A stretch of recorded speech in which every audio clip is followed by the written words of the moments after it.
Un placer estar una vez más en este congreso. Quiero agradecer a los hermanos organizadores. De mi parte, yo he sentido compartir con ustedes en el tema de preparar a la siguiente generación. Y ayer empezamos a tratar un aspecto. No necesito tener esto acá, así que me lo quito para… empezamos a tratar un aspecto usando el modelo de Moisés como un hombre que tuvo la capacidad de preparar a una nueva generación. Y yo quiero seguir utilizando ese título general, preparando a la siguiente generación, una tarea intencional, planificada y meditada, y utilizar la segunda parte como una manera de continuar el pensamiento, pero vamos a enfocarlo ahora desde el punto de vista de el hombre que Dios de alguna manera preparó y Moisés preparó para que continuara la tarea. Y yo quiero hacer la introducción para conectar con lo que hablamos ayer, con las conclusiones que yo utilicé, y que esto sirva como una introducción. Y mientras los hermanos van a poner ahí, pero ustedes posiblemente pueden después tomar nota.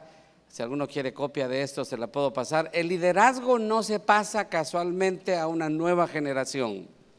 Es un proceso diseñado intencionalmente tanto por Dios como por sus siervos. Esto que yo menciono es cierto tanto en la iglesia como en cualquier grupo social. El día de hoy en la iglesia se habla mucho del tema del discipulado y la mentoría. ¿Cuántos conocen de estos temas? ¿Cuántos saben qué es mentoría? Muchos de ustedes, ¿verdad? Conocen el tema de mentoría, especialmente en el área de educación y en el área de los negocios. El tema de la mentoría es un tema que surgió posiblemente unos 20 años atrás. El tema de la mentoría, especialmente una compañía muy conocida, JCPenney o JCPenney como se conoce, una cadena de tiendas muy fuerte en Estados Unidos, no sé si habrá acá, pero ha llegado a muchos otros países. El señor JCPenney o JCPenney fue el primero que empezó a utilizar en los negocios la mentoría, y la mentoría tiene que ver con la preparación de los gerentes y las personas que son encargadas de dirigir las tiendas, que son tomadas por los jefes o los gerentes de experiencia y van formando a la nueva generación. Fue la primera compañía que usó el tema de la mentoría. Realmente a veces se ha hablado yo he escuchado en muchos círculos evangélicos hablar de la mentoría como algo similar o igual al discipulado. Son totalmente dos cosas diferentes. El discipulado, aunque no es un concepto totalmente que surgió en el contexto del pueblo de Dios, porque el mentorado ya existía entre los griegos antes del discipulado de Jesús, y los discípulos, o mejor dicho, los judíos tenían también discipulado, habían en cierta manera emulado ese aspecto de la cultura greco-romana, pero el discipulado que la Biblia nos presenta es un discipulado peculiar para Jesús, porque en el caso de Jesús, Él utilizó el discipulado como el medio para establecer el reino de Dios. Y la diferencia entre el discipulado de Jesús y el discipulado que había entre los judíos o que los griegos tenían, era una de las marcas más importantes, es que el discípulo escogía a su maestro. A diferencia del discipulado de Jesús, cuando ustedes recuerdan en Juan 15 le dice: no me elegisteis vosotros a mí, sino yo os elegí a vosotros. En el caso del discipulado bíblico del Nuevo Testamento, nosotros somos elegidos, electos por el Señor, recibimos en cierta manera el privilegio de parte de Él de ser sus discípulos. Y el discipulado fue el medio que el Señor Jesucristo utilizó para asegurarse en 3 años y medio que el reino de Dios sería establecido en la tierra. Imagínense el poder que tiene. La mentoría viene de raíces griegas y de raíces filosóficas y literarias diferentes. La Divina Comedia, por ejemplo, es uno de los textos donde se basa el concepto del mentoreo, y también algunos de los textos de la literatura griega. La Odisea, los personajes que se presentan en esos libros son los que dan origen al concepto contemporáneo de mentoreo, donde existe una persona mayor que dirige a un joven y lo acompaña hasta formarlo para ser un adulto. A diferencia del discipulado, en el mentoreo el adulto en un momento dado dejará al que le llaman mentoree o un protégé, que se usa un término francés, al que es el que es mentoreado, y el que es mentoreado podrá superar a su maestro, a su mentor, y podrá ser una persona diferente. En el caso del discipulado, uno seguirá siendo siempre el maestro y nunca tendremos maestros entre nosotros, sino todos seremos discípulos y uno seguirá siempre siendo el maestro. Ese es el Señor Jesucristo. Entonces hay algunas diferencias. En el caso de una generación que carece de discipulado o mentoreo, es una generación que se pierde. Hermanos, si me pudieran poner el monitor, se los agradezco. Por alguna razón se fue el monitor acá. Y entonces, una generación que no tiene un proceso diseñado de discipulado o mentoreo es una generación que se va a perder. La segunda cosa que yo hablé, la generación de cambio tiene que estar preparada emocional. La generación de cambio es la generación que pasa, ustedes le llaman la posta, en otros países le llaman estafeta, en España le llaman el testigo. En una carrera de relevos, ese batón que se pasa, ese palito redondo que las carreras de relevos utilizan, ustedes saben, hay una posición especial que utilizan los corredores. Ese paso, el que pasa, el que viene atrás corriendo para alcanzar al que va adelante, ese paso tiene que ser un proceso intencional que emocionalmente, intelectualmente y espiritualmente debe ser preparado. La generación que entra, que será la que va a recibir la posta, es una generación escogida por Dios, y su actitud para llegar al liderazgo debe ser una actitud de servicio y entrega. Hablamos eso ayer, y Dios está detrás de todo este proceso. Ahora, vayamos al texto bíblico, y yo quiero empezar hablando de la importancia de que las nuevas generaciones conozcan la historia. No sé, hermanos, estamos en el punto número 1 ahora. Éxodo capítulo 13, versos 8 al 14. En Éxodo 13, 8 y 14 estamos apenas en los albores de la salida del pueblo de Israel de Egipto, y Dios está instituyendo la Pascua. Y miren en el versículo 8 cómo les dice: y lo contarás en aquel día a tu hijo, diciendo, se hace esto, refiriéndose a la Pascua, con motivo de lo que Jehová hizo conmigo cuando me sacó de Egipto. Y cuando mañana te pregunte tu hijo, el verso 14, diciendo, ¿qué es esto?, refiriéndose de nuevo a la Pascua, le dirás, Jehová nos sacó con mano fuerte de Egipto, de casa de servidumbre.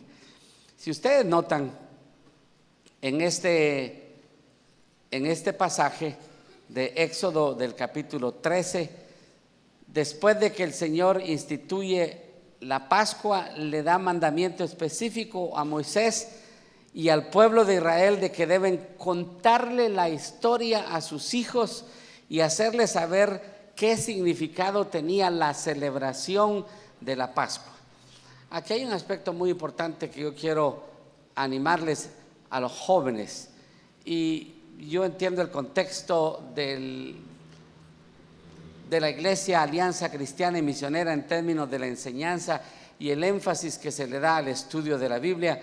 Y yo quiero animar a los pastores, a los líderes y a ustedes como líderes jóvenes a tener esa actitud, y lo he notado en este contexto, de saber, de entender, de conocer el texto bíblico. Uno de los problemas grandes que tenemos en muchos de los movimientos más jóvenes, a veces movimientos neopentecostales o movimientos de otro tipo, que la juventud carece de un contenido sólido de su historia, de su tradición, de la doctrina bíblica, de la palabra de Dios.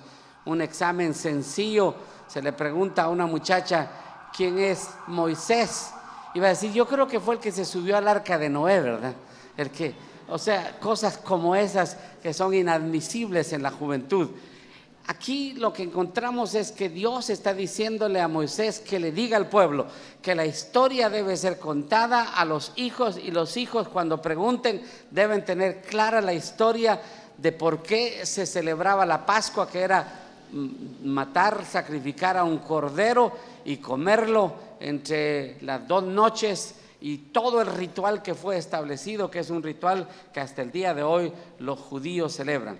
No sé si ustedes habrán tenido la oportunidad, pero cuando uno viaja ve muchos judíos viajando, y yo nunca voy a olvidar en un aeropuerto en Europa, creo que era en Frankfurt, en Alemania, ver bajar a un grupo de jóvenes judíos, obviamente de los grupos ortodoxos, y un muchacho saca todas sus cosas, empiezan a ponerse acá con cuero, amarrarse unas cajitas aquí en la cabeza, y empezaron a leer y a hacer toda la gesticulación de leer la ley.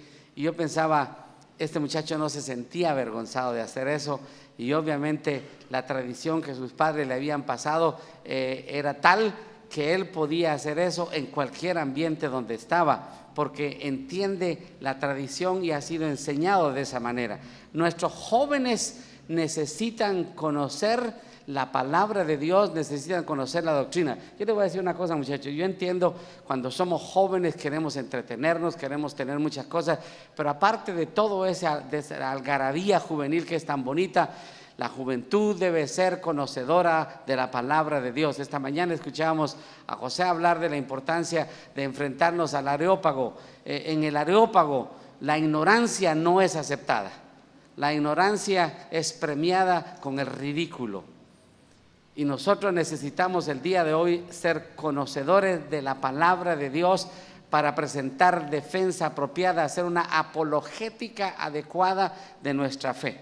Entonces, el Señor estaba interesado en eso. Otro pasaje está en Éxodo, en el capítulo 16, los versos 32 y 34.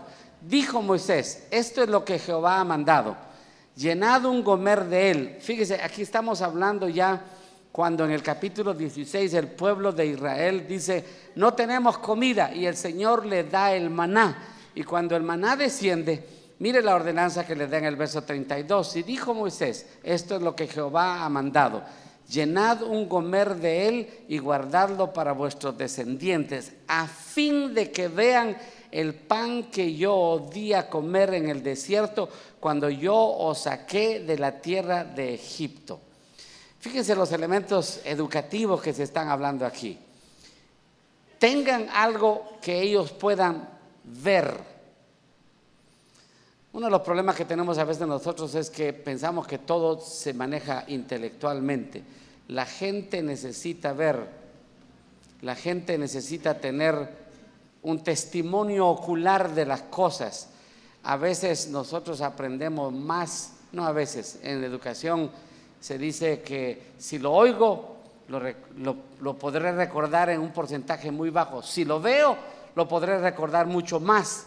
Si estoy ahí, si yo vivo eso, si yo pongo mis manos sobre algo, estará aquí metido. Y lo que Dios está diciendo, ellos tienen que ver, ustedes tienen que guardar una medida del maná que ustedes comieron en el desierto, porque habrá un momento cuando los descendientes de ustedes van a preguntar: ¿qué es esto? Y ustedes les van a decir: este es el pan que el Señor nos dio en el desierto. El verso 33, dijo Moisés a Aarón: toma una vasija y pon en ella un gomer de maná y ponlo delante de Jehová para que sea guardado para vuestros descendientes.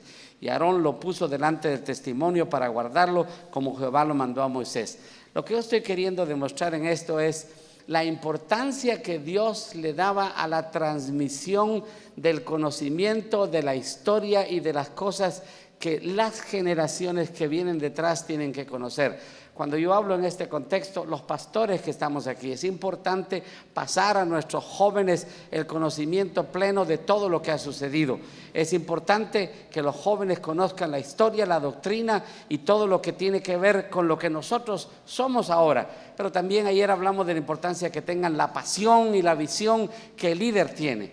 No obstante, los jóvenes tienen que tener presente eso. Una generación que va a producir, una generación que va a impactar, es una generación que conoce su historia, conoce su cultura, conoce sus tradiciones, conoce todo. La identidad, yo como misionero he llegado a una conclusión.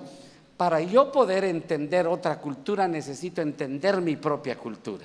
Necesito entender quién soy yo. Y ese es uno de los desafíos que los misioneros transculturales tenemos. Cuando traspasamos una cultura, uno tiene que estar bien claro de quién es uno, tener un sentido de identidad para poder relacionarse con otra cultura y respetar otra cultura. Cuando uno tiene problemas de identidad, tiene problemas para relacionarse no solamente con otra cultura, sino con otras personas. Entonces, la juventud necesita conocer, necesita entender, necesita vivir, necesita tener la vivencia de lo que el liderazgo de hoy está viviendo. Dentro de 20 años, algunos de ustedes estarán al frente de las principales iglesias en sus países. Algunos de ustedes serán educadores. Algunos de ustedes podrán ser líder en su país de Alianza Cristiana y Misionera. La pregunta es, ¿estarán preparados para eso? Yo quiero decirles algo, muchachos, en esto. Lo que yo aprendí como líder juvenil, porque tuve el privilegio de ser un líder, de estar en la banca, de tener el primer privilegio de dirigir un canto, luego una lectura bíblica, luego la primera predicación que uno da, que es tan difícil. El pastor le da la oportunidad a uno, lo está viendo ahí en la iglesia, ser maestro de escuela dominical por 7 años de la clase de jóvenes, líder de la juventud, estando en la universidad, dirigir la juventud a nivel de la ciudad de Guatemala, luego seguir creciendo en el liderazgo, ver a los viejos que uno le llama, a los mayores de uno, mirarlo a uno con sospecha. ¿Quién será este muchacho que empieza? Cuando uno empieza el ministerio, los complejos, los temores, las cosas que uno tiene. Pero en todo momento, algo que yo personalmente aprendí como líder juvenil es que cada vez que me den la oportunidad de hacer algo, lo voy a hacer como que fuera la última vez que voy a hacer algo. Y yo nunca pensé, voy a hacer bien las cosas cuando yo sea el líder de jóvenes, sino cualquier cosa que me entregaron a hacer, traté de hacerla con toda la pasión y la excelencia que yo podía hacer. Posiblemente había alguien que lo hacía mejor, pero eso no importa. En cuanto a mí, hacerlo lo mejor posible. Y creo que es algo que nos ayuda cuando estamos en ese crecimiento en el liderazgo juvenil. Ahora, pasemos a otro elemento, y yo quiero hablar de 2 escenarios, 2 realidades que marcan la vida de un pueblo, el pueblo de Israel. El primer escenario lo encontramos en Deuteronomio 34, 7, 9. Ayer leímos un poco de esto. El verso 7 del último capítulo del libro de Deuteronomio. Era Moisés de edad de 120 años cuando murió. Sus ojos nunca se oscurecieron ni perdieron su vigor. Y el verso 9. Josué, hijo de Nun, fue lleno del espíritu de sabiduría, porque Moisés había puesto sus manos sobre él, y los hijos de Israel le obedecieron e hicieron como Jehová mandó a Moisés. Ahí hace falta el verso 8 por cuestión de espacio. Yo no lo metí para que ustedes pudieran ver adecuadamente, pero déjeme leer esa parte porque creo que es interesante. Dice el 7, era Moisés de edad de 120 años cuando murió, sus ojos nunca se oscurecieron ni perdió su vigor. Y lloraron los hijos de Israel a Moisés en los campos de Moab 30 días, y así se cumplieron los días del lloro y del luto de Moisés. Fíjese el lenguaje que se utiliza. Y Josué, hijo de Nun, fue lleno del espíritu de sabiduría, porque Moisés había puesto sus manos sobre él, y los hijos de Israel le obedecieron e hicieron como Jehová mandó a Moisés. Lo que aquí hubo fue una transición de liderazgo natural. No se dice que Moisés fue enterrado, porque dice que Dios lo hizo desaparecer.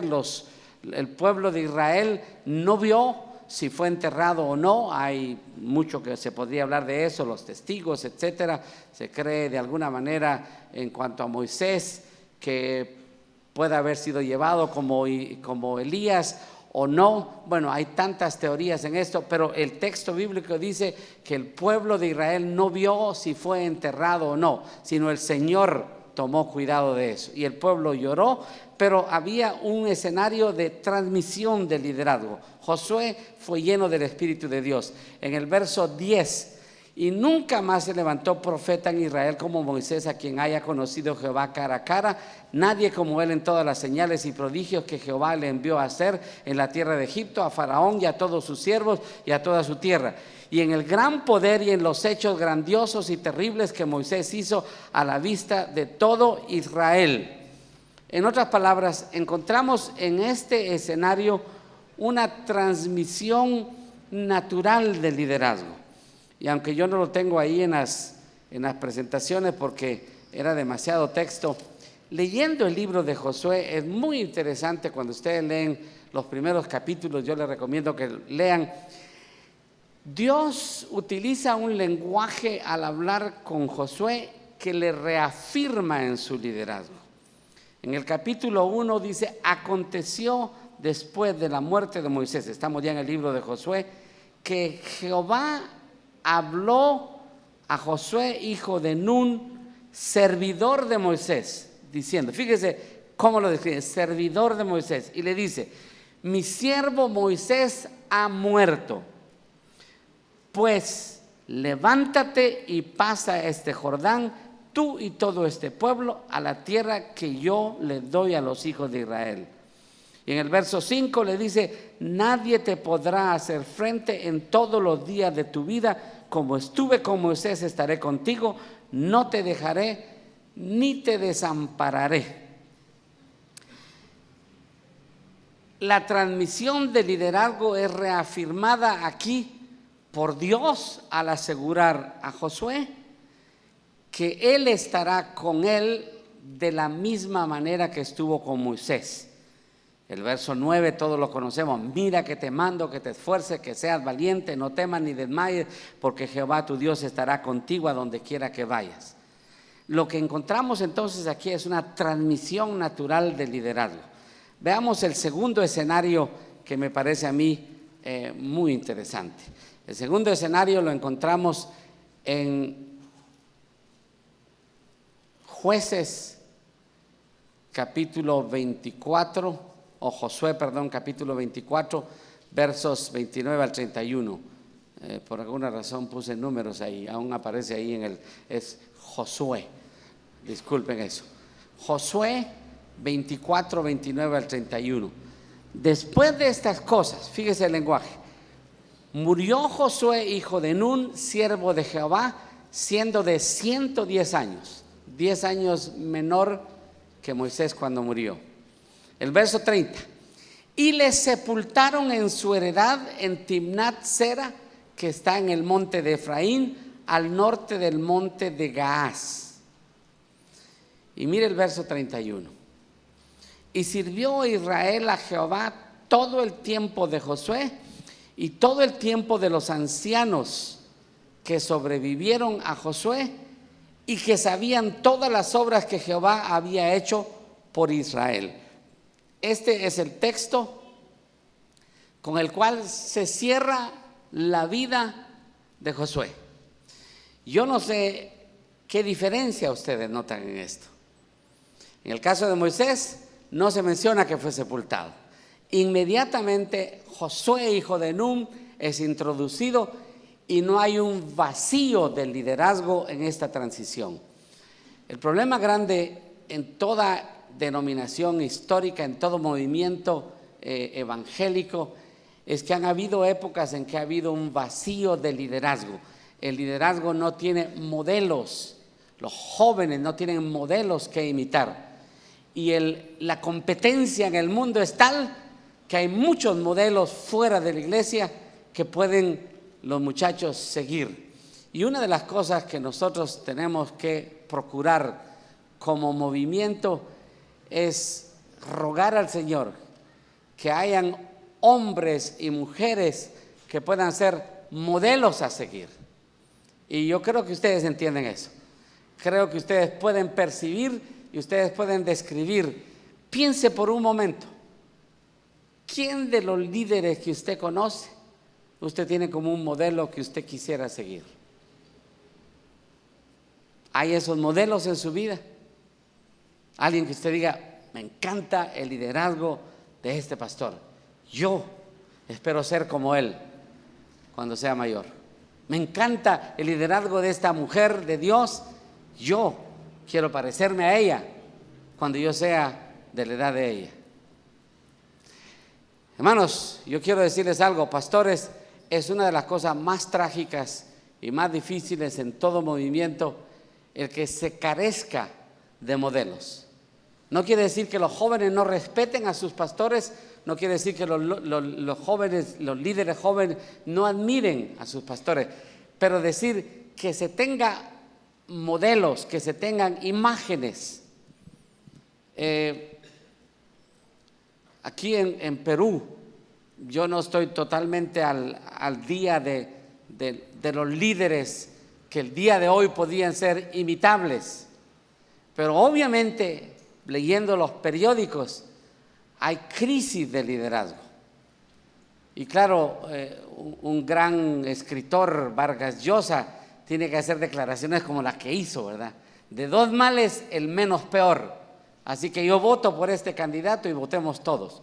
Y es una declaración que aparentemente no dice nada, pero dice mucho. Dice mucho. Y la pregunta es, ¿qué modelos tienen los jóvenes en términos de los políticos? ¿Qué modelos hay en Argentina? ¿Qué modelos hay en Chile? ¿Qué modelos hay en Colombia? ¿Qué modelos hay en Venezuela? ¿Qué modelos son los que hay en Bolivia? ¿Qué modelos son los que hay en Perú y en los países, en Brasil? Bueno, Lula da Silva realmente es una persona que ha marcado un periodo histórico en su país, porque siendo socialista logró meter a su país dentro del contexto de los 20. Puede ser que sea un buen modelo a observar. ¿Será Fidel Castro un buen modelo? ¿Será Raúl Castro un buen modelo? ¿Será Gorbachev un buen modelo? ¿Será Ronald Reagan un modelo? Lo fue. Es una generación completa que 28 años miró y todavía el día de hoy muchos republicanos en Estados Unidos lo miran como un modelo. Billy Graham es un modelo, es un individuo que cuando yo lo escucho, yo digo, ¿qué clase de líder? Un hombre íntegro que a través de los años ha predicado y ha mantenido la integridad. Pensemos en eso, la importancia de modelos y de imágenes. Y jóvenes, los líderes que están acá, una de las cosas más críticas es eso. Paul McCartney va a venir acá y va a tener un concierto. Para muchos es una imagen, es un modelo. Los cantantes que ustedes conocen mejor que yo ahora, porque yo estoy desactualizado, pero se ve tanto modelo que hay ahora. ¿Cuáles son las divas que marcan la moda? ¿Qué es lo que mueve a los jóvenes a vestirse como se visten y a actuar como actúan? ¿Por qué hoy día usamos cierto tipo de zapatillas o tenis? ¿Cuál es el tipo de ropa que se usa? Porque hay modelos que nosotros seguimos. Generalmente todos seguimos algún modelo. Cuando las corbatas eran delgaditas, usábamos todas esas, después se pusieron como que era un babero, después se fueron apequeñando y ahora están volviendo otra vez más delgadas en Europa, en algunos lugares ya se empieza a ver. Hay gente que impone la moda. Nosotros seguimos a otros. Ser el que es creador es el que puede innovar y decir así es, pero nosotros seguimos modelos. Y lamentablemente cuando Josué murió, Obviamente no se habla, no se dice que había un modelo a seguir, que había una persona que tomó de Josué el mando. Y aquí yo quiero entrar a este escenario segundo. Si ustedes pasan ahora al libro de Jueces, y ahí perdonen que mi computadora convierte a inglés una palabra que escribí en español, y es la tragedia, y puso la tragedy, que es lo mismo en inglés, pero es tragedia, así que disculpen ahí están, porque aquí en el mío, mire qué bueno que los hermanos tal vez lo corrigieron allá, la tragedia de una nueva generación sin historia y sin formación. Jueces capítulo 2, versículos 6 y 8. Para mí este es uno de los pasajes más trágicos de la historia bíblica. Mire lo que dice el verso 6, es una repetición de lo que leímos en el capítulo 24 del libro de Josué. Porque ya Josué había despedido al pueblo y los hijos de Israel se habían ido cada uno a su heredad para poseerla. Y el pueblo había servido a Jehová todo el tiempo de Josué y todo el tiempo de los ancianos que sobrevivieron a José, los cuales habían visto todas las grandes obras de Jehová que él había hecho por Israel. Y el verso 8 tiene un pero que yo lo puse en negrilla, en amarillo. Pero murió Josué, hijo de Nun, siervo de Jehová, siendo de 110 años. Note cómo el escritor de Jueces introduce ese pero. Interesante. Pudo haber puesto solo murió Josué, pero hay un pero en eso. ¿Por qué razón? Si ustedes ven en el siguiente, en el versículo 9. Y lo sepultaron en su heredad en Timnat Sera, en el monte de Efraín, al norte del monte de Gaas. Y el verso 10. Y toda aquella generación también fue reunida a sus padres. Y oiga esto, es triste, se levantó después de ellos otra generación que no conocía a Jehová ni la obra que él había hecho por Israel. Y mire, sigue la apostasía de Israel en el verso 11 y 13. Después los hijos de Israel hicieron lo malo ante los ojos de Jehová y sirvieron a los Baales, dejaron a Jehová, el Dios de sus padres, que los había sacado de la tierra de Egipto, y se fueron tras otros dioses, los dioses de los pueblos que estaban en sus alrededores, a los cuales adoraron y provocaron a ira a Jehová, y dejaron a Jehová y adoraron a Baal y a Astarot. Hermanos, una tragedia. ¿Cuál fue el problema? Pensemos un momento. No hubo una transmisión, no hubo una preparación intencional. Ahora yo les voy a decir algo, hermanos. Fíjense que Josué es una vergüenza. Y es difícil hablar de Josué así, porque Josué, mire, tenía tal fuerza. El hombre fue uno de los pocos que ha tenido la capacidad de hacer lo que hizo. Fue un verdadero general. Y no crea usted que fue un flojo. El hombre hizo su trabajo bien. Si usted tiene ahí el libro de Josué y lo abre conmigo en su Biblia, hay pasajes muy interesantes acá en este libro de Josué que a mí me parecen muy, muy relevantes. En el capítulo 3, el pueblo de Israel pasa el Jordán y Dios le dice a Josué: desde este día comenzaré a engrandecer delante de los ojos de todo Israel.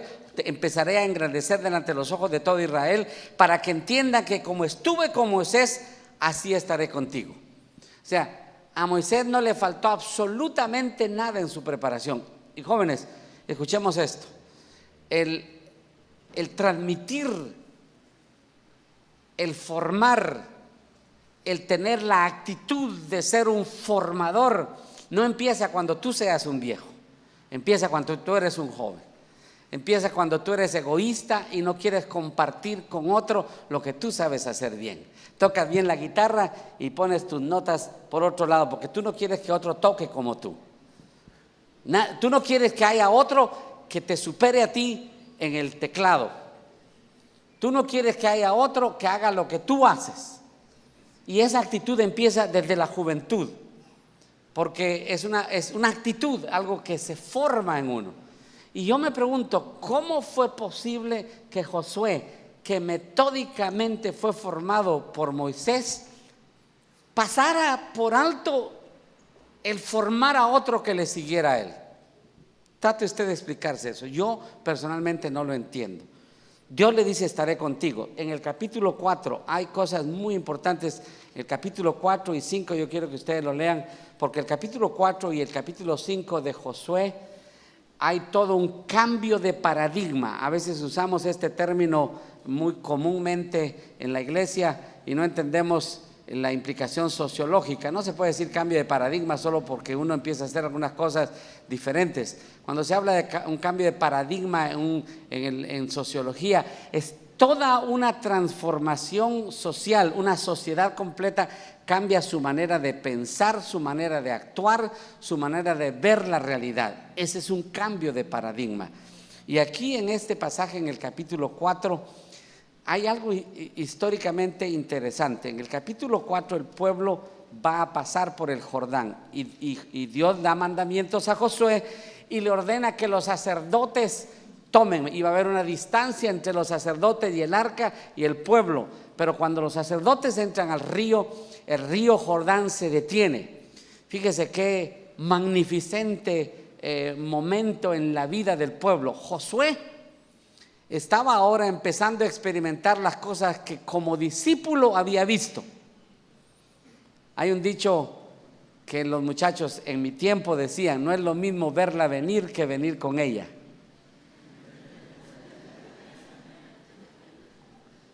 Yo creo que puede seguir siendo válido, ¿verdad?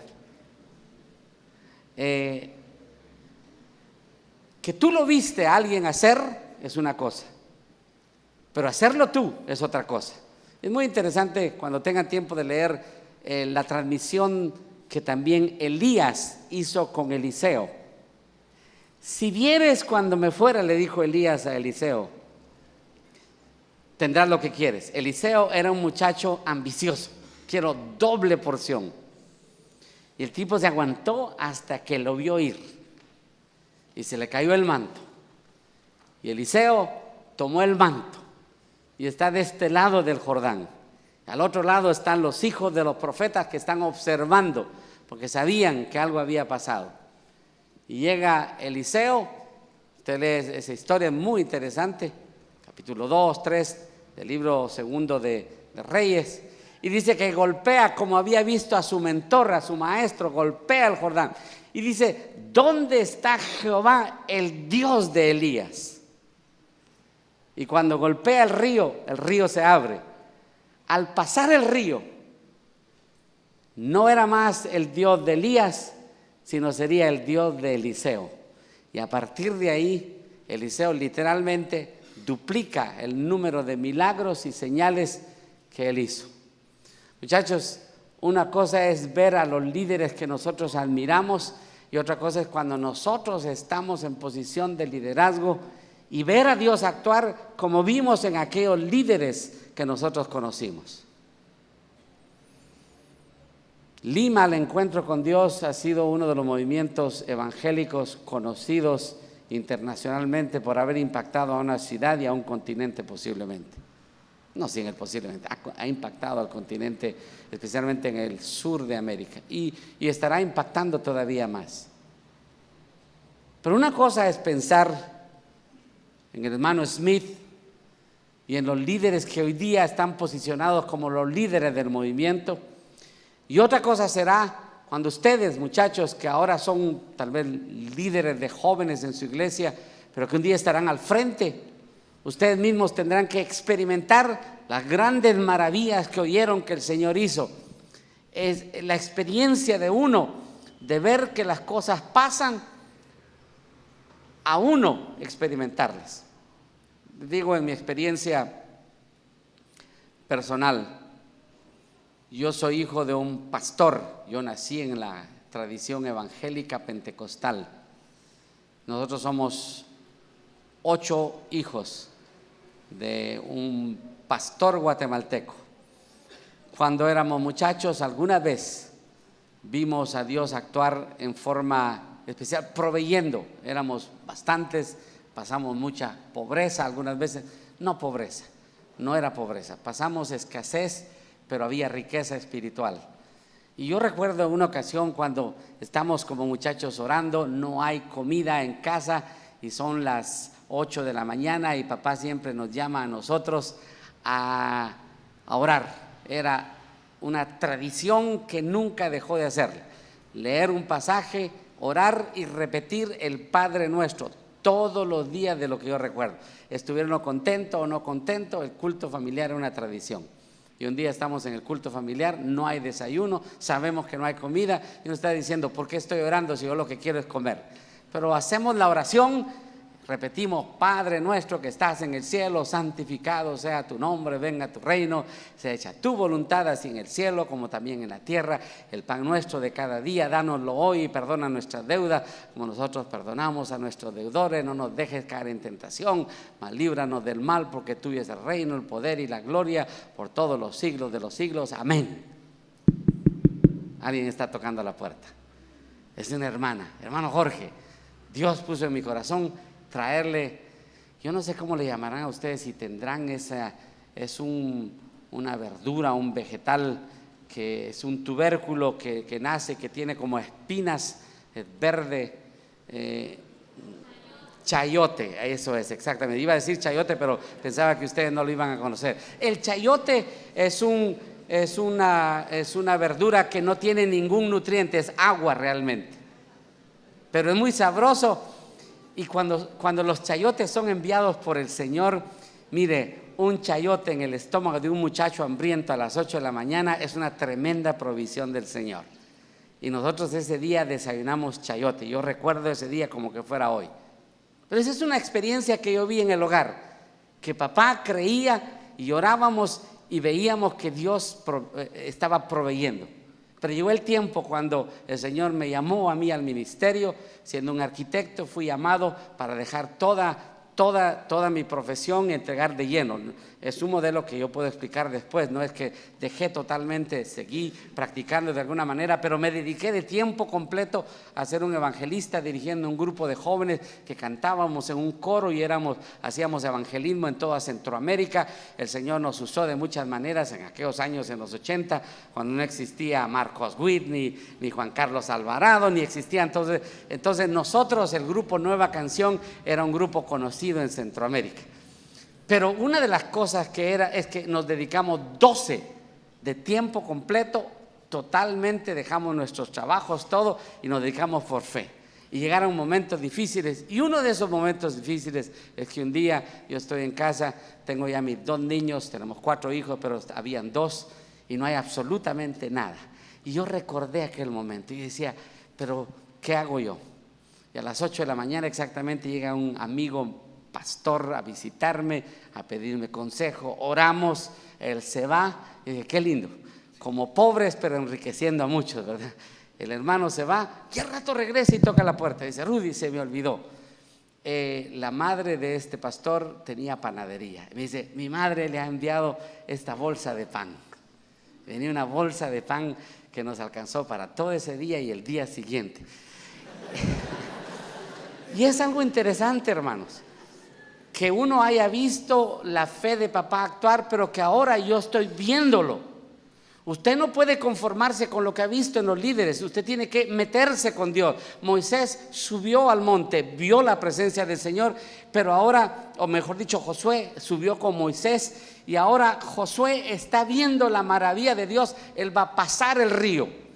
Le dice a los sacerdotes, se paran aquí y ustedes van a estar aquí en pie. Todo el pueblo pasa, pero hace algo en el capítulo 4. Dios le ha dicho, tienes que tomar un testimonio, recoge 12 piedras. Un hombre de cada tribu va a recoger piedras.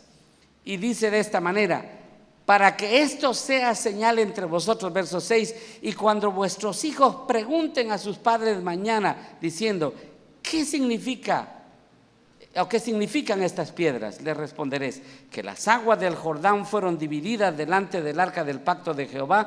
Cuando ella pasó el Jordán, las aguas del Jordán se dividieron, y estas piedras servirán de monumento conmemorativo a los hijos de Israel para siempre. Y el verso 9 dice que Josué levantó también 12 piedras en medio del Jordán, en el lugar donde estuvieron los pies de los sacerdotes que llevaban el arca del pacto, y han estado ahí hasta hoy. Testimonio a una generación nueva. En el verso 20 de ese capítulo, erigió Josué en Gilgal las 12 piedras y habló a los hijos de Israel y les dijo, el verso 21, ¿qué significan estas piedras? Dice la parte final. El verso 22, declararéis a vuestros hijos diciendo, Israel pasó en seco por este Jordán. Ve la importancia que hay de repetir. O sea, Josué hizo todo eso. Luego en el versículo 5 también hay un cambio generacional tremendo. Todos los que habían pasado el Jordán eran muchachos, muchachas, hombres y mujeres que de 20 años para abajo habían quedado vivos. O sea, todos los de 20 años hacia arriba habían muerto, y era una generación que no estaba circuncidada. Y Dios le dice a Moisés o a Josué, circuncida a todos los varones de Israel, porque ellos no habían sido circuncidados, y entonces se hace la circuncisión. Y el pueblo de Israel se apostó en Gilgal y celebraron, dice el verso 10, la Pascua, y a los 14 días del mes por la tarde en los llanos de Jericó. Y oiga esto, el verso 11, y al otro día de la Pascua comieron del fruto de la tierra, los panes sin levadura, y en el mismo día espigas nuevas tostadas. Y vea esto, y el maná cesó el día siguiente desde que comenzaron a comer del fruto de la tierra, y los hijos de Israel nunca más tuvieron maná, sino que comieron de los frutos de la tierra en aquel año. Todo un cambio económico, social, al pasar el Jordán.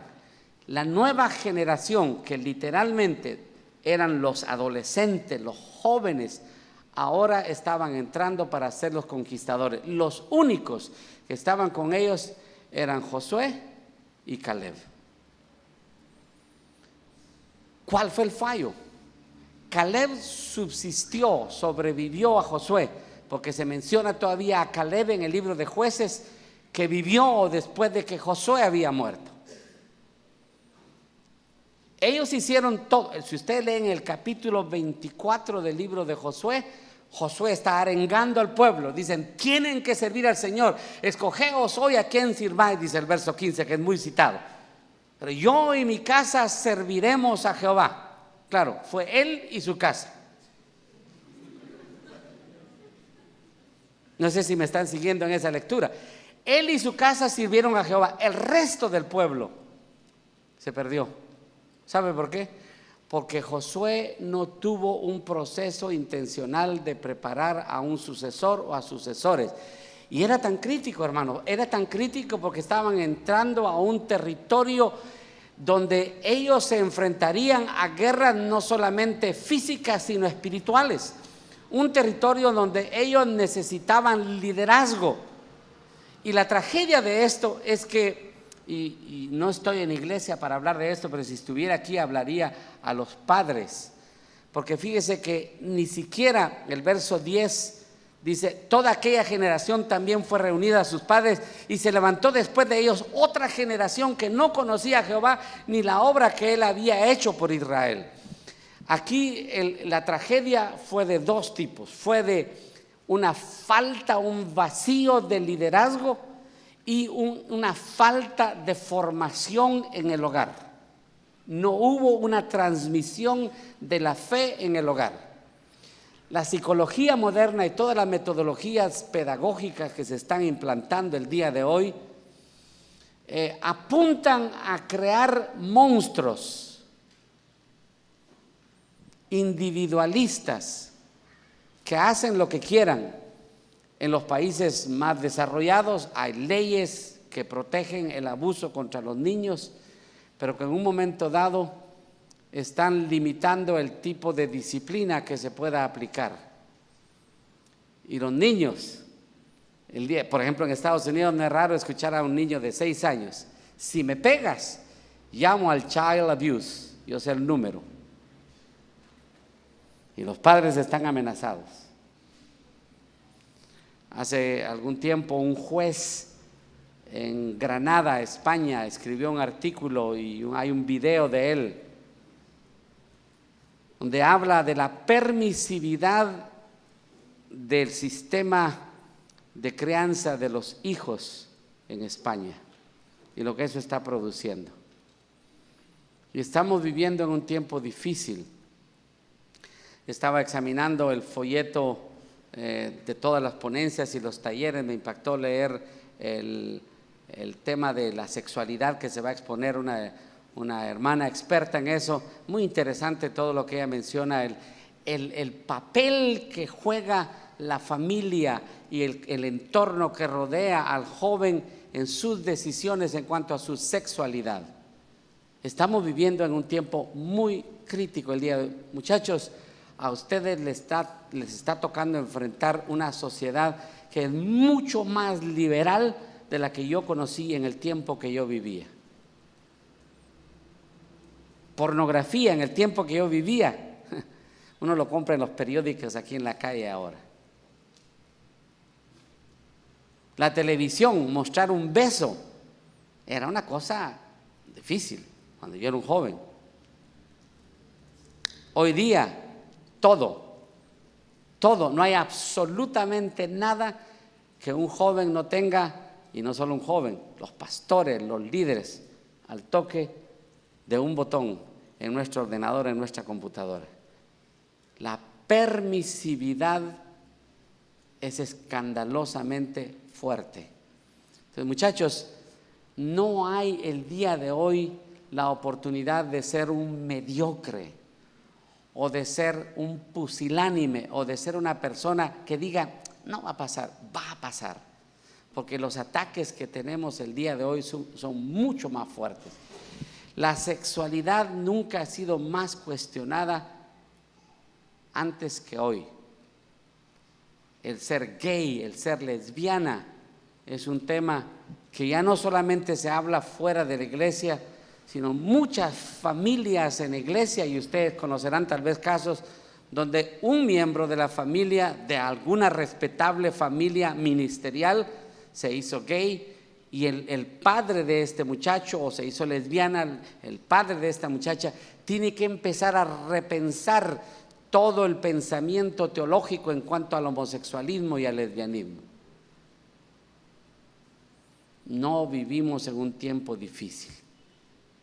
Y yo creo que la disciplina es uno de los elementos que necesitamos para rescatar y realmente impactar al siglo XXI.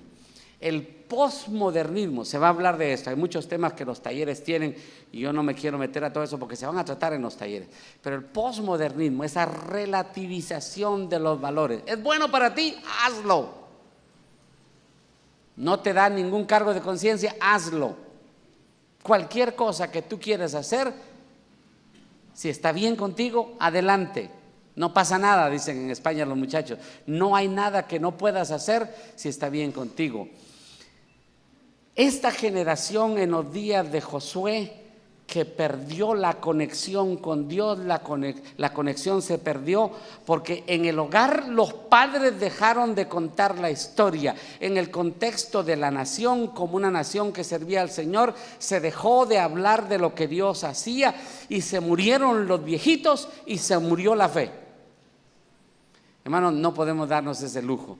Muchachos, ustedes son la generación que Dios va a usar en la primera parte del siglo XXI.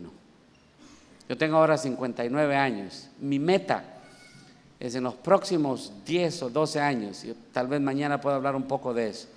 Mi meta es establecer una universidad en España para preparar a la nueva generación que puede enfrentar el siglo XXI. Yo espero, si hay si los líderes me permiten eso, hablar un poquito de eso, porque me gustaría dejarles a ustedes esa inquietud. Yo, en los últimos, diría yo, 28 años de mi ministerio, he tenido como meta en cualquier ministerio que yo esté, asegurarme que alguien podrá continuar la tarea que yo he empezado. Y ha sido algo que intencionalmente lo he hecho. Y yo alabo al Señor porque he visto fruto y he visto personas que aún están superándome a mí en términos de su liderazgo. Yo estuve al frente del movimiento misionero iberoamericano, fui presidente de Comibam Internacional, vine muchas veces a Perú y estuve en muchos de sus países, conozco sus países, porque como líder de Comibam estuve en eso. Pero una de las cosas que había en mi corazón era, ¿qué va a pasar cuando yo no esté al frente de esto? Y yo me aseguré 2 años antes de salir de la presidencia, que yo renuncié, involucrar a un hermano que el día de hoy no solamente fue presidente de Comibam, me hizo un tremendo trabajo, sino ahora ha escrito libros. Yo no he escrito hasta el momento un libro, él ya escribió su primer libro, se vende mucho. Ahora es miembro de la Comisión de Misiones de la Alianza Evangélica Mundial y anda por todo el mundo predicando y hablando. Ha superado. Y yo digo, gracias a Dios por ello. Yo fui, con mi esposa, fuimos misioneros 9 años en Rusia. Y nuestra tarea fue establecer un seminario teológico. Y una de las cosas que hice desde el primer día que empecé fue identificar a las personas que yo sabía que se quedarían en Rusia cuando yo no estuviera ahí. La hermana Olga Sapromiotova, decana académica, una mujer con un doctorado en bioquímica. Trabajé todo lo que pude para mandarla a estudiar una maestría en divinidades. Cuando regresó, entró a la universidad para sacar su doctorado en teología en la Universidad de Moscú.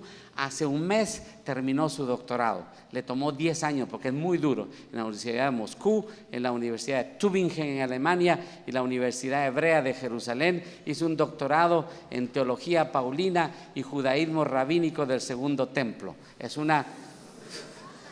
Suena fuerte, ¿verdad? Por eso le tomó 10 años, porque en alemán, en hebreo, tuvo que aprender hebreo fluido. Hermano, una mujer que habla ruso, habla inglés, habla alemán, habla hebreo y conoce el griego y un poco de italiano. Es soltera, así que se casó con los estudios, ¿verdad? Pero, hermanos, tenemos que ser intencionales.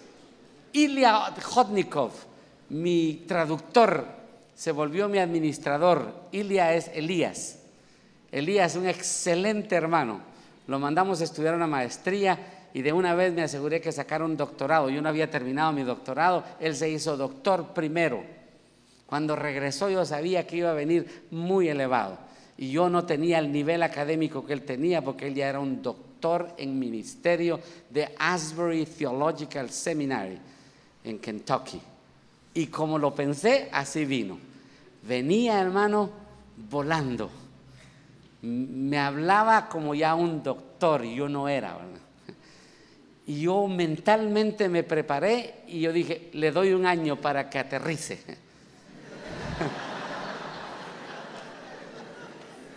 Al año lo aterricé porque no quería aterrizar, ¿verdad?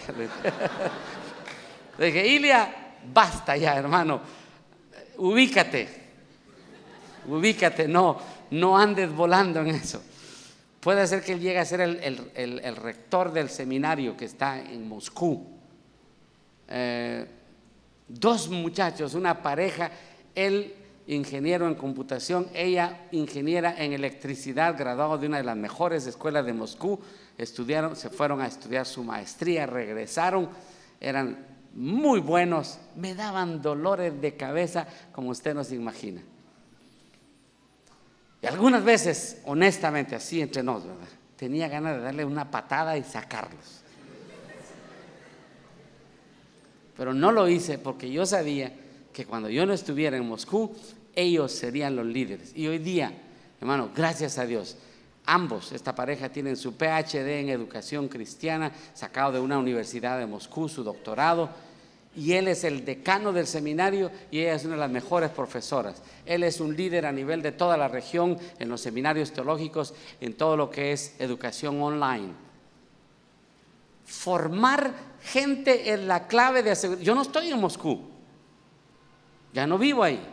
En el año 2006 el Señor nos sacó de allá, pero el seminario sigue funcionando, tiene un liderazgo autóctono ruso y está superándose cada vez más. ¿Sabe por qué? Hay que asegurarse. Cuando yo hablo de esto, muchachos, yo no hablo de teoría, es algo que yo he querido vivir. Yo les quiero decir a usted, esa actitud empieza cuando uno es un líder juvenil. No es algo que ustedes van a hacer cuando sean líderes. Todo líder juvenil debe asegurarse de rodearse de gente que puede formar y que puede capacitar para que no ocurra lo que ocurrió con el pueblo de Israel. Conclusión, el liderazgo que no pasa la posta a una nueva generación en un proceso intencional termina condenándola al fracaso. Ustedes quieren ver a sus jóvenes victoriosos, fórmenlos. Rodéense, identifiquen. Uno tiene que ver, hermano. Yo recuerdo en mi trabajo de joven, yo veía muchachos que tenían capacidad, decía, este tiene capacidad, tiene diente para hacerlo. Algunos de ellos son líderes ahora. La generación de cambio tiene que estar preparada emocional, intelectual, espiritual y administrativamente para implementar el proceso. La generación entrante que será preparada estará condenada al fracaso si no es discipulada. Y Dios nos libre y Dios les libre a ustedes de actuar como Josué. Hermano, detuvo el sol con su fe. Dijo, sol detente en Gabaón y tu luna en el valle de Alón. Pero yo le digo una cosa, poderoso como fue, fracasó en preparar la siguiente generación. Y todo el libro de Jueces que concluye diciendo, y en ese tiempo cada quien hacía como bien le parecía, se produjo porque no preparó a la siguiente generación. Señor, gracias porque nos das a través de tu palabra la exhortación de que tenemos que preparar la siguiente generación. Personalmente, quiero pedirte siempre que me des la capacidad de identificar a aquellos jóvenes que en el siglo XXI impactarán al mundo, que nos superen, que hagan mejores cosas que nosotros, que aprendan más idiomas que nosotros, que sean más capaces que nosotros, porque este siglo demanda una juventud preparada adecuadamente para responder a los desafíos tecnológicos, sociológicos, económicos, ecológicos, espirituales que enfrentamos. Oro por esta juventud que está aquí presente, que esta meditación pueda quedar grabada en sus corazones. En el nombre de Jesús, amén.